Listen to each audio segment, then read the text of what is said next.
નમસ્કાર વિદ્યાર્થી મિત્રો, ધોરણ 9 સ્વાસ્થ્ય શારીરિક શિક્ષણ. વિદ્યાર્થી મિત્રો, આપણે અષ્ટાંગ યોગના જે મહર્ષિ પતંજલિએ 8 અંગો જણાવ્યા છે એમાંના પ્રથમ 2 જે હતા યમ અને નિયમ, એના વિશેનું આપણે જોયું હતું. ત્યાર પછી અષ્ટાંગ યોગનું જે ત્રીજું અંગ છે આસન, જે બહિર અંગો તરીકે ઓળખાય છે. પ્રથમ 5 યમ, નિયમ, આસન, પ્રાણાયામ ને પ્રત્યાહાર, આ 5 અંગો જે છે એ બહિર અંગ તરીકે ઓળખવામાં આવે છે. એના પછીના જે 3 અંગો છે ધારણા, ધ્યાન અને સમાધિ, આ 3 અંગો જે છે અંતરંગો તરીકે ઓળખાય છે, જેની માહિતી તમારે 10મા ધોરણમાં આવશે. તો અત્યારે હાલ આપણે જે ત્રીજું અંગ છે આસન, એના વિશેની આપણે ચર્ચા કરવાના છે. મહર્ષિ પતંજલિએ યોગ આસનને યોગના ત્રીજા અંગ તરીકે દર્શાવેલું છે. જે મહર્ષિ પતંજલિ છે એ આસનને યોગના ત્રીજા અંગ તરીકે ઓળખાવે છે. આસન શબ્દ સંસ્કૃતના અશી ધાતુ પરથી ઉતરી આવે છે. તેનો સામાન્ય અર્થ બેઠક, બેસવું કે કોઈ વિશિષ્ટ પ્રકારની સ્થિતિ પ્રાપ્ત કરવી તે થાય છે. બરાબર, કે આસનનો અર્થ શું થાય છે? તો કોઈ વિશિષ્ટ પ્રકારનું બેઠક, બેસવું થાય છે અને એક વિશિષ્ટ પ્રકારનું સ્થાન પ્રાપ્ત કરવાનું થાય. પરંતુ માત્ર અર્થથી તેનો સાચો અર્થ પ્રગટ થતો નથી. એટલે માત્ર એ સ્થિતિમાં બેસી જવાથી એ જે છે એ આસન પ્રાપ્ત થતું નથી. મહર્ષિ પતંજલિએ આ આસનની વિશિષ્ટ પરિભાષા સમજાવતા કહ્યું છે કે સ્થિર સુખા માનસમ, એટલે કે સ્થિરતા સાથે સુખદાય સ્થિતિ એટલે આસન. એટલે કે જ્યારે આપણે આસન ગ્રહણ કરીએ છીએ ત્યારે આપણામાં સ્થિરતા હોવી જોઈએ અને સુખદાયક હોવું જોઈએ. મહર્ષિ પતંજલિએ કહ્યું છે કે શરીરને તે સ્થિતિમાં ચંચળતા ન હોય અને સ્થિરતા સાથે સુખદાયક સ્થિતિ એટલે આસન. આ આપણે અગાઉના ટોપિકમાં ચર્ચા કરેલી છે વિદ્યાર્થી મિત્રો, એટલે અહીંયા થોડું ઝડપથી ગઈશ કે જેથી કરીને આપણે આગળ ચાલે. આ ટોપિકમાં થોડું મેં ચલાવેલું છે પણ ફરીથી અહીંયા ચલાવું છું. આ સ્થિરતા અને સુખદાયક સ્થિતિ શરીર અને મન બંનેમાં હોય છે. અને જ્યારે આપણે આસન ગ્રહણ કરીએ છીએ ત્યારે આસન ગ્રહણ કરતી વખતે આપણા શરીરની અંદર આ બંને વસ્તુ હોવી અનિવાર્ય છે. એટલે કે સ્થિરતા અને સુખદાયકતા, ત્યારે આપણે જે છે એ આસન ગ્રહણ કરી શકીએ છીએ. વાત મહર્ષિ પતંજલિએ કરી નથી. કષ્ટ વગર લાંબો સમય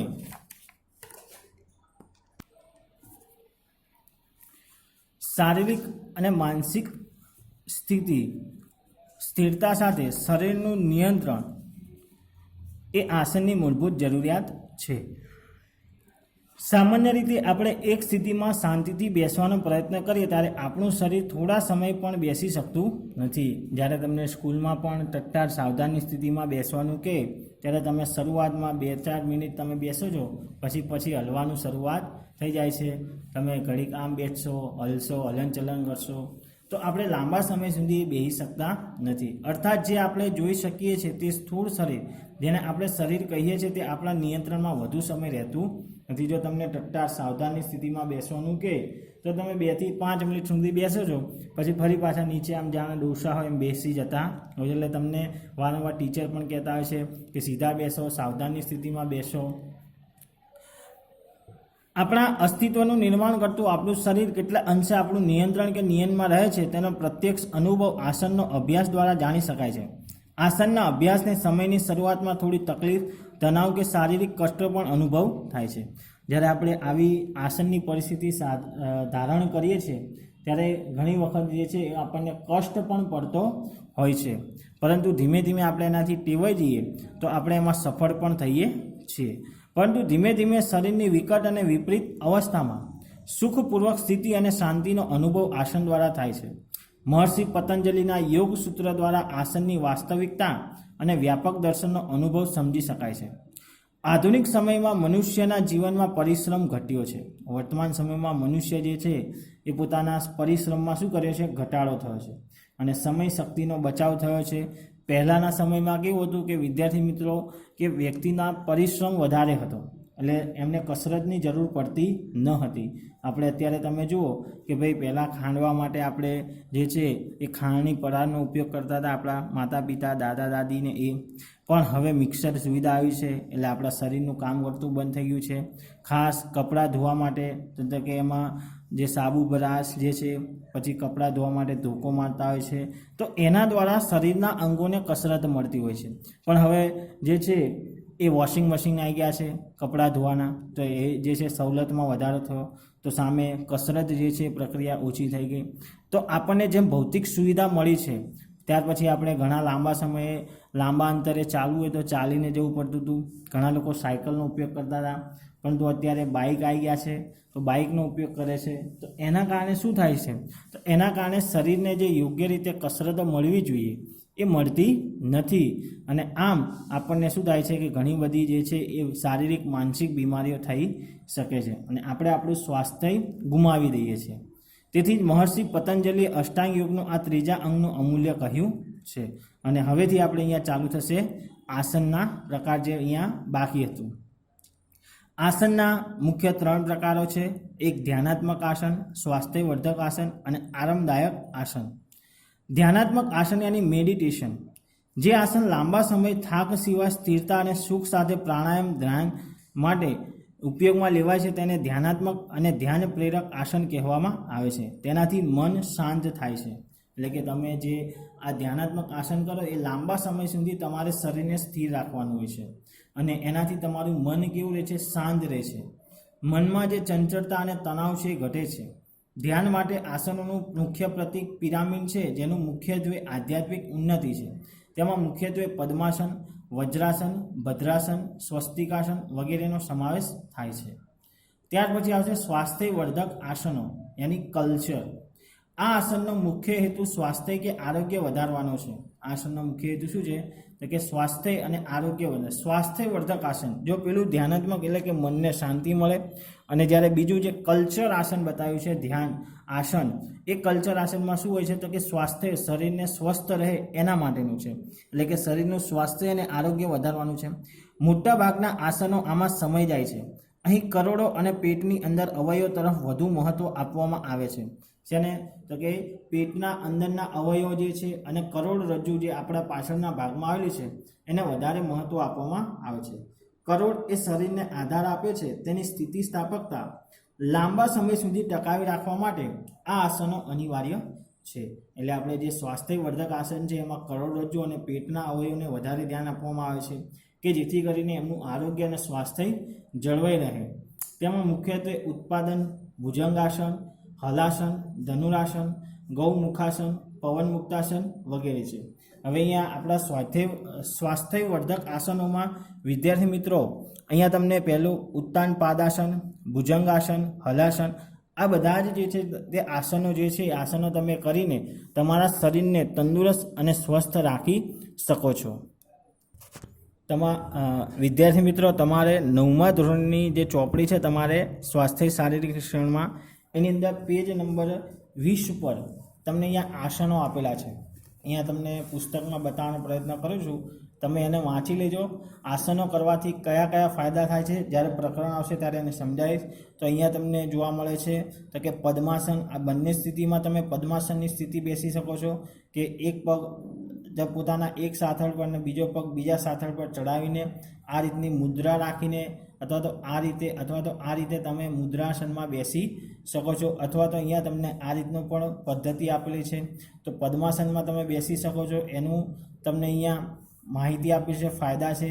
જ્યારે આપણે પાઠ ચલાવશું ત્યારે એની ચર્ચા કરીશું.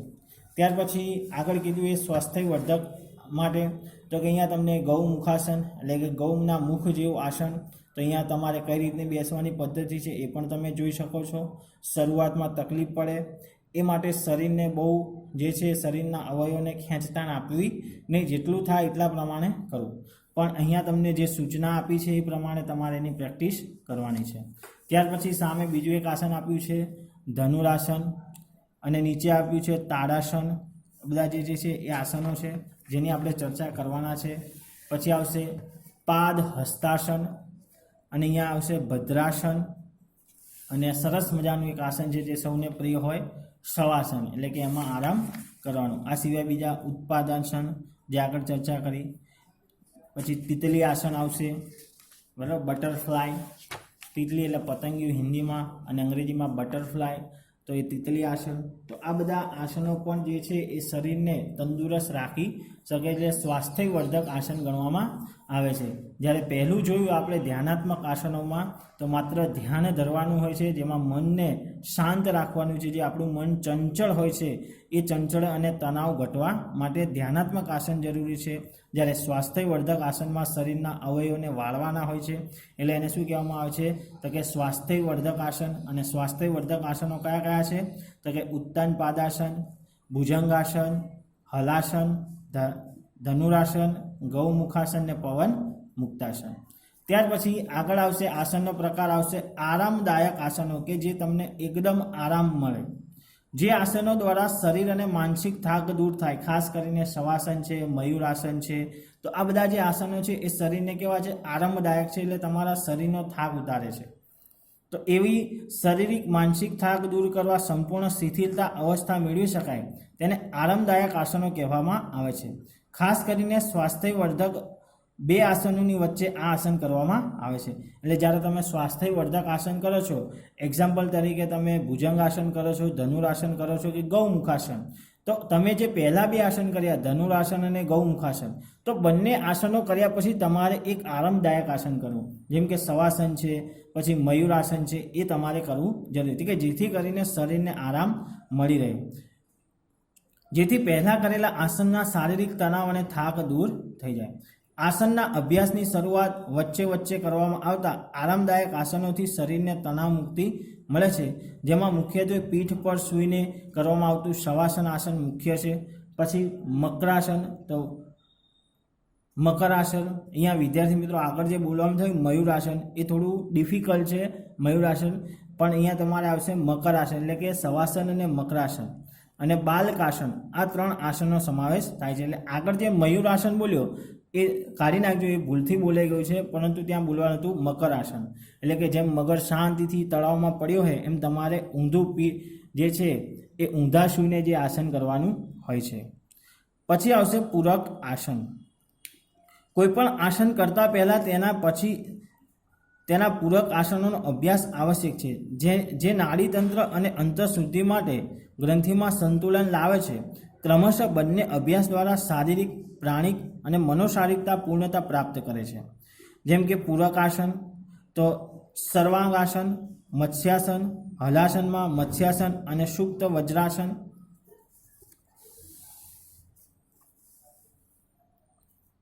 ભુજંગ આસન એટલે કે સલભાસન કરવાનું, પશ્ચિમોત્તાસન અને પશ્ચિમોત્તાસન એટલે ઉષ્ટાસન. બંને બાજુ ડાબી કે જમણી બાજુ કરવાના આસનો તે એકબીજાના સ્વયંપૂરક આસન છે, તેના દ્વારા જ અભ્યાસ અવરોધને દૂર કરી શકાય છે. શું કહે છે કે પૂરક આસન એટલે એકબીજા સાથે સંકળાયેલા આસનો, એટલે કે શરૂઆતમાં તમે હાથને લગતા આસનો કરતા હોય તો એ હાથને એકબીજા એની સાથે સંકળાયેલા એક સંગાત કરો. તમે ઊભા જો તમે કોઈ આસન કરતા હોય તો ગરુડ આસન છે, તો એવા આસનો તમે ઊભા કરી શકો. ત્યાર પછી બેસીને કરવામાં આવતા ન તો એક સાથે બેસીને આવતા વજ્રાસન છે, બટરફ્લાય છે, તો એ આસનો તિતલી આસન એ તમે સાથે કરી શકો. એટલે એકબીજાના શું છે? પૂરક, એકબીજા સાથે સંકળાયેલા આસનો છે. શરીરની સ્થિતિને ધ્યાનમાં રાખીને આસનના પ્રકારો નીચે મુજબ છે. એક, ચત્તા સૂઈને કરવાના આસનો. બરાબર, ચત્તા સૂઈને એટલે તમારી પીઠ, એટલે કે તમે જેમ સીધા સૂઈ જાઓ છો એમ, તો એ રીતના, જેમ કે શવાસનની સ્થિતિ એ રીતના તમે સીધા સૂઈ જાઓ, તો એ સમયે તમે કયા કયા આસનો એક સાથે કરી શકો એમ એકબીજા સાથે. તો પહેલું ઉત્તાન પાદાસન, એટલે કે બે પગ ઊંચા રાખીને. પછી એ જ સ્થિતિમાં તમે પવન મુક્તાસન કરી શકો છો. ત્યાર પછી હલાસન કરી શકો છો અને મત્સ્યાસન તમે કરી શકો છો. ત્યાર પછી બીજું આસન છે, તમે પેટ પર સૂઈને એટલે કે ઊંધા થઈને આસનો કરો, તો ભુજંગાસન છે, સલભાસન છે, ધનુરાસન છે. તો આ પહેલાં પીઠ પર સૂઈને એટલે કે સીધા સૂઈને આસન કરવાના, પછી પેટ ઉપર સૂઈને કરવાના આસનો. ત્યાર પછી ત્રીજું આવશે બેસીને કરવાના આસનો, જેમાં પદ્માસન, ગૌમુખાસન, સુખાસન, વજ્રાસન, અને ત્યાર પછી ચોથો સ્ટેપ આવશે ઊભા રહીને કરવામાં આવતા આસનો. તો આસનો કરવાની આ પણ એક પ્રકારની પદ્ધતિ છે કે ભાઈ પહેલાં શરૂઆતમાં સીધા સૂઈને એટલે કે પીઠ ઉપર સૂઈને આસનો કરો, ત્યાર પછી ફરીને તમે પેટ પર સૂઈને આસન કરો, ત્યાર પછી બેઠા બેઠા આસન કરો અને ત્યાર પછી ઊભા ઊભા આસનો કરો અને આમ આસન યોગ્ય રીતે કરી શકાય છે. કોઈ પણ કાર્ય કરો વિદ્યાર્થી મિત્રો એ પદ્ધતિસરનું હોવું જોઈએ. બરાબર, આપણે જો પદ્ધતિસર કરવામાં ના આવે તો યોગ્યતા પ્રાપ્ત થતી નથી. એમ આસનોમાં પણ પદ્ધતિસરનું હોવું જોઈએ કે પહેલાં સીધા સૂઈને એટલે કે પીઠ ઉપર સૂઈને આસન કરવાના, પેટ ઉપર સૂઈને આસન કરવાના, ત્રીજા આસન આવશે બેસીને કરવાના અને ચોથા આસનો જે છે એ ઊભા ઊભા કરવાના કે જેમાં સૂર્ય નમસ્કાર પણ આવી શકે. તમે સૂર્ય નમસ્કાર કરો એટલે કે મોટાભાગના આસનોનો સમાવેશ સૂર્ય નમસ્કારમાં કરવામાં આવે છે. સૂર્ય નમસ્કારની જે 12 સ્થિતિ છે જો તમને આવડી જાય અને તો તમારે મોટાભાગના આસનો જે છે એમાં આવી જતા હોય છે. એટલે તમારે આસનો કરવાની જરૂર રહેતી નથી. સવારે 2 ઉઠીને સૂર્ય નમસ્કાર કરો તો તમારા શરીરના સ્નાયુઓ જકડાતા નથી. તો આ પણ એક સારી બાબત છે કે ભાઈ બધા જ આસનોને આવરી લેતા મોટાભાગના આસનો જે છે એમાં સૂર્ય નમસ્કાર શ્રેષ્ઠ છે એમ કહી શકાય. ત્યાર પછી આવશે પ્રાણાયામ, એટલે કે આપણે યમ, નિયમ અને આસન જે અષ્ટાંગ યોગના જે 8 અંગો છે એમાં જે પ્રથમ 5 અંગોમાં ચોથું અંગ આવશે પ્રાણાયામ. પ્રાણનો વાયુ. પ્રાણાયામ અષ્ટાંગ યોગનું ચોથું અને મહત્વનું અંગ છે. બરાબર, કે પ્રાણાયામ જે છે એ પ્રાણાયામ અષ્ટાંગ યોગનું કયું અંગ છે? ચોથું અને ખૂબ જ મહત્વનું.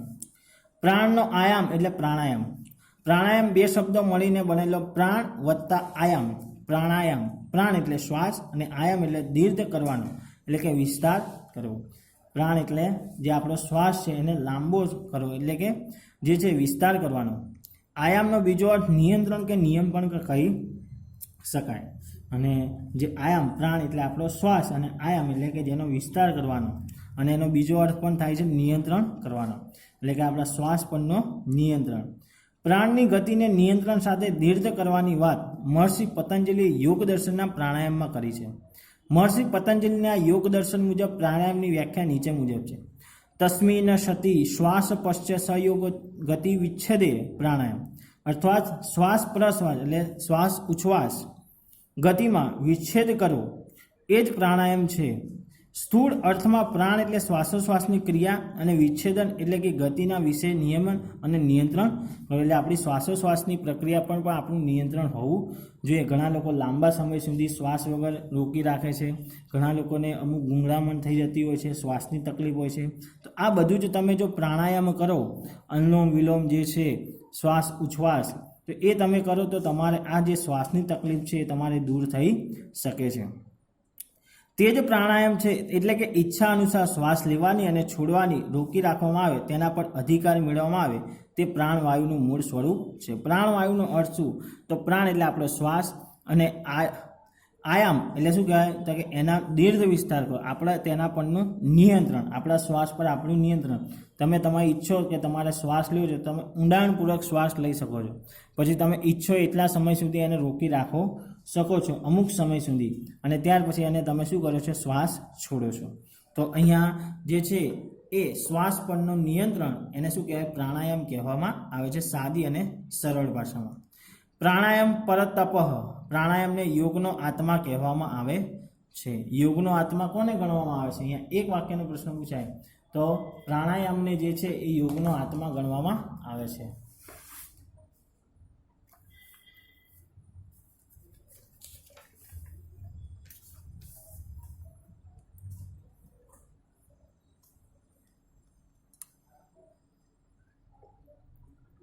ત્યાર પછી આગળ છે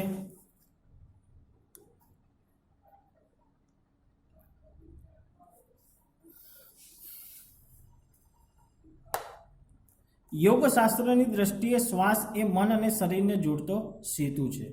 એટલે કે શ્વાસ જે છે આપણા મન અને શરીરને જોડતો સેતુ છે. એટલે કે મન અને શરીરને જોડતું તત્વ હોય, એટલે કે આપણે નદીના એક કિનારાથી બીજા કિનારે જવું હોય તો આપણે પુલનો ઉપયોગ કરીએ છીએ. એમ આપણા શરીરને મન સુધી પહોંચાડવાની જે પ્રક્રિયા છે એ કોણ કરે છે? શ્વાસ.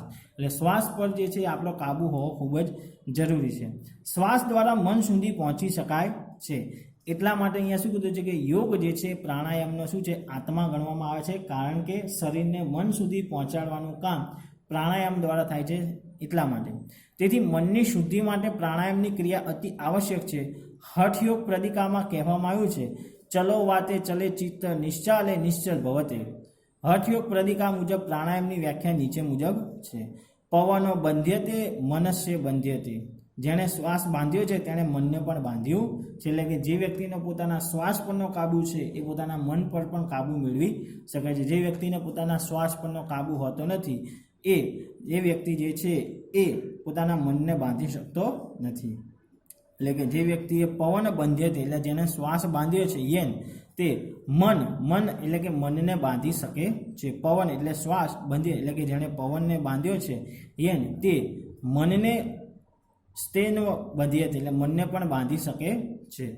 પ્રાચીન શાસ્ત્રમાં કહેવામાં આવ્યું છે કે જેણે પ્રાણ તત્વ જાણ્યું તેણે વેદનાને પણ જાણી લીધી છે. એટલે કે ઘણા બધા કષ્ટો વેઠ્યા પછી જે છે પ્રાણવાયુ એટલે કે શ્વાસના વાયુ પર કાબુ મેળવી શકાય. એટલે કે જે વ્યક્તિએ પ્રાણ તત્વ જાણ્યું છે એણે વેદને પણ જાણી લીધા છે. વેદાંત સૂત્રમાં દર્શાવ્યા અનુસાર શ્વાસ પ્રશ્વાસને બ્રહ્મ કહેવામાં આવે છે. આ એક વાક્યનો પ્રશ્ન છે કે શ્વાસ પ્રશ્વાસને શું કહેવામાં આવે છે? તો કે બ્રહ્મ કહેવામાં આવે છે. દરેક શાસ્ત્રમાં પ્રાણ અને પ્રાણાયામને સર્વોચ્ચ સ્થાન આપવામાં આવ્યું છે. ચલે વાતે ચલે ચિત્ત, નિશ્ચલે નિશ્ચળ ભવત. એટલે જ્યારે વાત ચલિત હોય છે ત્યારે મન એટલે કે ચિત્ત પણ ચલિત હોય છે. એટલે જ્યારે શ્વાસ ચાલતો હોય છે ત્યારે મન પણ ચાલતું હોય છે. વિદ્યાર્થી મિત્રો, આપણે અત્યારે હાલ પણ જેમ શ્વાસ ચાલે છે મન ચાલે છે. રાત્રે તમે સૂઈ જાય છો તો એવું બને છે કે મન બંધ થઈ જાય અને શ્વાસ પણ બંધ થઈ જાય? ના. એટલે આ બે વસ્તુ જે છે સતત ચાલતું રહે છે. એટલે કે શું કહે છે? ચલે વાતે એટલે શું કહે છે કે જેટલો શ્વાસ ચાલે છે એટલું જ આપણું મન ચાલતું હોય છે. જ્યારે વાત અર્થાત શ્વાસની ગતિ સ્થિર થઈ જાય ત્યારે ચિત્ત પણ આપણું સ્થિર થઈ જાય છે. બ્રહ્માંડમાં રહેલા પ્રાણ તત્વોમાંથી શ્વાસ દ્વારા પ્રત્યેક મનુષ્યને પોતાના પ્રાણની જરૂરિયાત મેળવે છે અને એ જ પ્રાણાયામ દ્વારા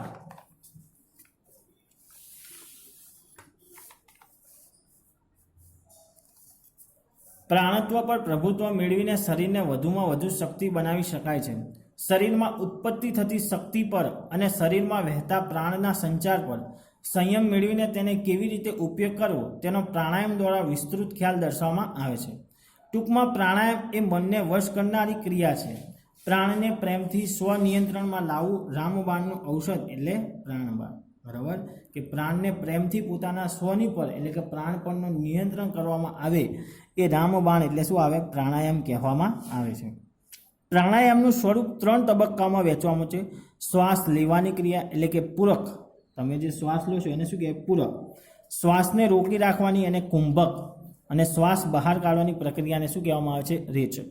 આ એટલે કે પૂરક, કુંભક અને રેચક. આ 3 શબ્દો યાદ રાખવાના છે કે પ્રાણાયામનું સ્વરૂપ શું છે.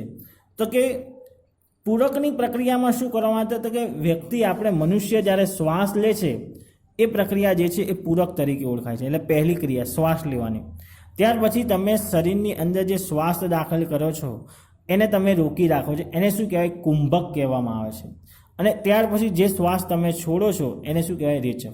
આમ જે છે પૂરક, કુંભક અને રેચક આ 3 શબ્દો છે એ યાદ રાખવાના જે પ્રાણાયામનું સ્વરૂપ છે. આ ત્રણેય ક્રિયાના સમૂહ દ્વારા પ્રાણાયામને પૂર્ણ સ્વરૂપ આપવામાં આવે છે. એટલે પ્રાણાયામને પૂર્ણ સ્વરૂપ આપવા માટે કયા 3 જે છે એ બાબતો જરૂરી છે? તો કે કુંભક, પૂરક, કુંભક અને રેચક. આ 3 બાબતોનું મિશ્રણ થાય ત્યારે આ પ્રાણાયામને પૂર્ણ સ્વરૂપ મળે છે. શાસ્ત્રમાં કુંભકને જ મૂળ પ્રાણવાયુ તરીકે ઓળખવામાં આવે છે. શું કીધું છે કે શાસ્ત્રમાં જે કુંભક એટલે તમને ખ્યાલ આવી જશે કે ભાઈ શ્વાસને રોકી રાખો. અહીંયા શબ્દ પૂરક કે એટલે કહેવાનો શ્વાસ લેવાનો, કુંભક એટલે શ્વાસ રોકવો અને રેચક એટલે શ્વાસ બહાર કાઢવો. તો પ્રાણાયામનો સાચું જે સ્વરૂપ છે કયું છે? તો કે મૂળ સ્વરૂપ કુંભક જ છે. એટલે કે પ્રાણવાયુમાં શ્વાસને રોકી રાખવાની ક્રિયા ખૂબ જ મહત્વની છે. કુંભકના પણ 2 પ્રકાર છે. અંતઃકુંભક એટલે શ્વાસ શરીરની અંદર રોકી રાખો અને બાહ્ય કુંભક એટલે શ્વાસ શરીરની બહાર રોકી રાખો. એટલે જ્યારે શ્વાસ લઈએ ત્યારે જે રોકી રાખવાની પ્રક્રિયા છે એટલે શરીરની અંદર થાય છે. તમે શ્વાસ રોકો છો એ તમે શરીરની અંદર એટલે કે શરૂઆતમાં તમે ઊંડો શ્વાસ લો છો એ શ્વાસને તમે રોકી રાખો છો તો એ શું થાય કે અંતઃકુંભક એટલે કે શરીરના અંદર થતી ક્રિયા જે છે શ્વાસ રોકવાની એને અંતઃકુંભક કહેવાય. પછી તમે શરીરને બહાર કાઢો છો, એને કે રેચક પ્રક્રિયા. એ શરીર બહાર કાઢ્યા પછી ફરી પાછું તમે શું કરો છો કે શ્વાસને રોકી રાખો, એટલે તમે શ્વાસ લેતા નથી. જો અંતઃકુંભકમાં તમે શ્વાસ છોડતા નથી એટલે શ્વાસને રોકી રાખો છો. જ્યારે રેચક પ્રક્રિયા એટલે શ્વાસ બહાર કાઢ્યા પછી તમે શ્વાસ લેતા નથી ત્યારે એ શું કહેવાય છે તો કે બાહ્ય કુંભક તરીકે ઓળખવામાં આવે છે. એટલે કુંભકના બે પ્રકાર, અંતઃકુંભક અને બાહ્ય કુંભક. અંતઃકુંભક એટલે કે શરીરના અંદર રહેલા શ્વાસને તમે રોકી રાખો છો. બાહ્ય કુંભક એટલે કે બહારના શ્વાસને તમે શરીરની અંદર લેતા નથી. તો અહીંયા કુંભકના બે પ્રકાર જોયા, તો કે અંતઃકુંભક અને બાહ્ય કુંભક. આથી કહી શકાય કે પ્રાણાયામથી માત્ર શરીર શક્તિ નહીં પરંતુ અચેતન મનના ઉડાણમાં છુપાયેલી સુષુપ્ત શક્તિઓ પણ જાગૃત કરી શકાય છે. એટલે કે પ્રાણાયામની મંત્રથી એટલે પ્રાણાયામની પ્રક્રિયાથી માત્ર શરીર નહીં પણ શરીરના અંદર રહેલા જે અંગત અચેતન બરાબર જે અંગો છે એને પણ આપણે જાગૃત કરી શકીએ છીએ.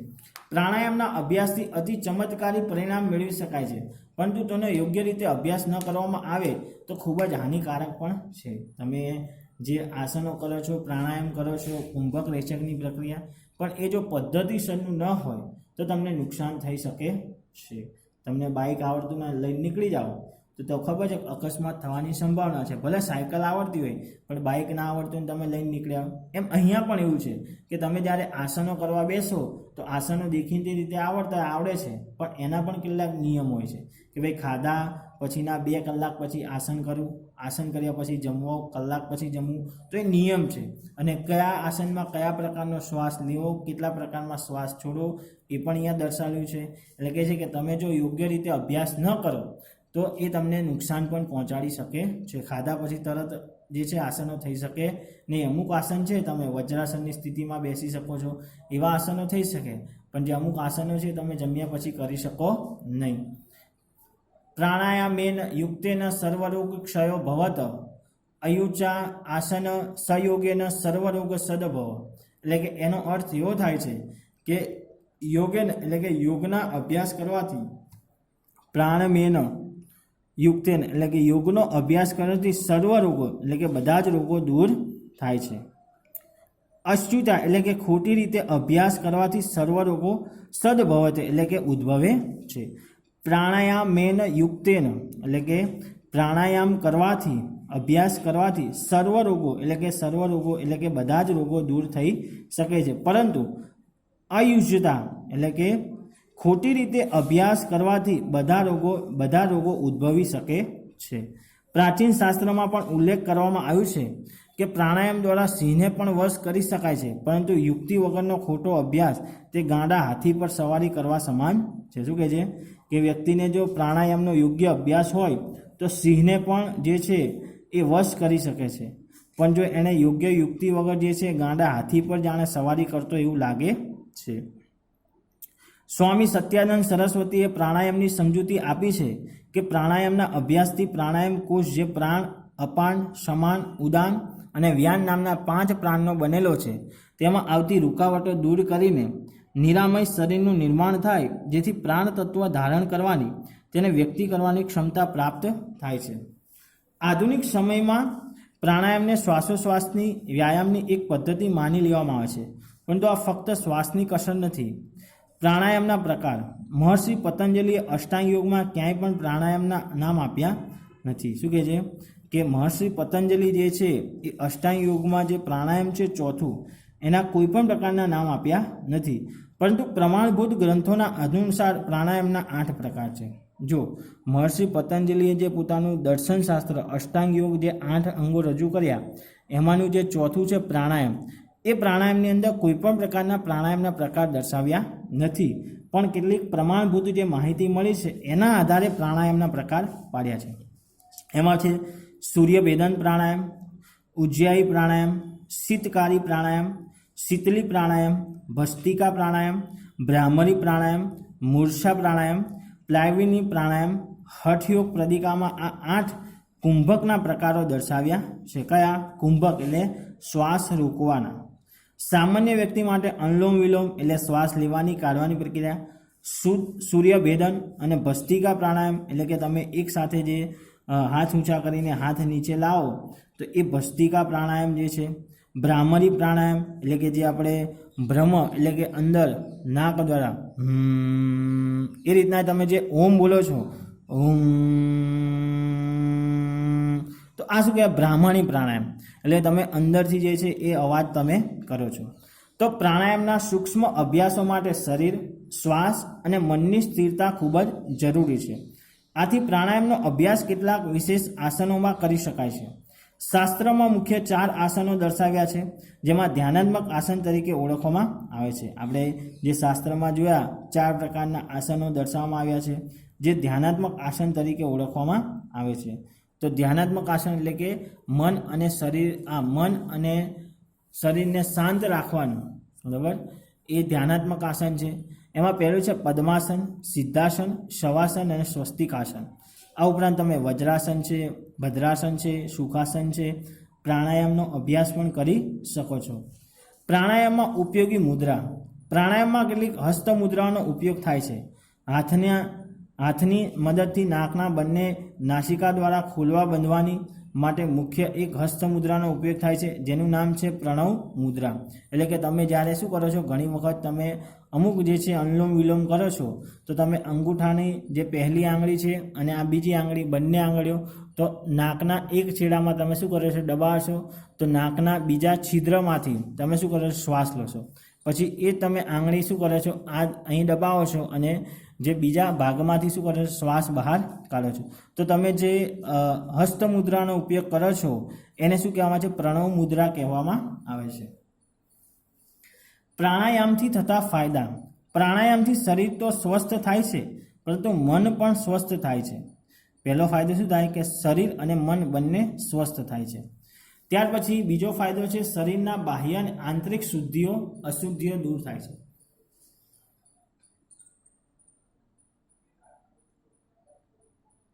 એટલે કે શરીરની જે આંતરિક અને બાહ્ય અશુદ્ધિઓ રહેલી છે શરીરમાં, એ શું થાય છે? દૂર થાય છે. એકાગ્રતા, સ્મરણ શક્તિ, નિર્ણય શક્તિ, અભિવ્યક્તિ કરવાની શક્તિમાં વધારો થાય છે. પ્રાણાયામથી શરીરમાં દ્રઢતા, નાડીઓમાં શુદ્ધતા અને મનમાં એકાગ્રતા આવે છે.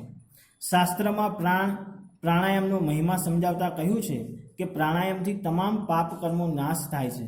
હવે પ્રાણાયામને લીધે શું થાય છે? તો તમામ પાપ કર્મો જે છે એ નાશ થતા હોય છે. પ્રાણાયામથી તમામ શારીરિક રોગો, માનસિક રોગો પણ દૂર થાય છે. પરંતુ નિરંતર અભ્યાસથી આધ્યાત્મિક શક્તિ, આધ્યાત્મિક આનંદ, સતચિત આનંદના સ્વરૂપ પ્રાપ્ત કરી શકાય છે. અને સતત તમે પ્રાણાયામ કરો તો એનાથી તમને શું થાય છે કે એક સરસ મજાનો આનંદ પ્રાપ્ત થાય છે. મહર્ષિ પતંજલિ કહે છે તતક્ષીયતે પ્રકાશ આવરણ. યાની શું છે કે તે જે છે પ્રાણાયામથી પ્રકાશ એટલે કે જ્ઞાન પર રહેલું મોહનું આવરણ દૂર થાય છે અને જ્ઞાન પ્રાપ્તિ સહજ અને સરળ બને છે. તમે પ્રાણાયામ કરો એટલે તમારામાં રહેલી જે મોહ માયા છે એ દૂર થાય છે અને તમને જ્ઞાન પ્રાપ્તિ સરળ રીતે મળે છે. તો અહીંયા આપણે જે ચોથું અંગ જે છે એ પ્રાણાયામ જોયું. હવે આવશે પ્રત્યાહાર. પ્રત્યાહાર એ અષ્ટાંગ યોગનું 5મું અંગ છે. તેને અંતરંગનો પ્રવેશ દ્વાર તરીકે ઓળખવામાં આવે છે. પ્રત્યાહાર શબ્દ 2 શબ્દોથી પ્રતિ વત્તા આહાર. પ્રતિ એટલે સામેની દિશા, જેમ કે પ્રત્યાઘાત, પ્રત્યાઘાત, અર્થાત આઘાતની સામેની દિશામાં. આમ પ્રતિ એટલે સામેની દિશા, પ્રત્યાહાર એટલે એની સામેની દિશા, પ્લસ આહાર એટલે ખોરાક. પરંતુ વ્યાપક અર્થમાં જોઈએ તો આહાર એટલે ઇન્દ્રિયો મારફતે સ્પંદ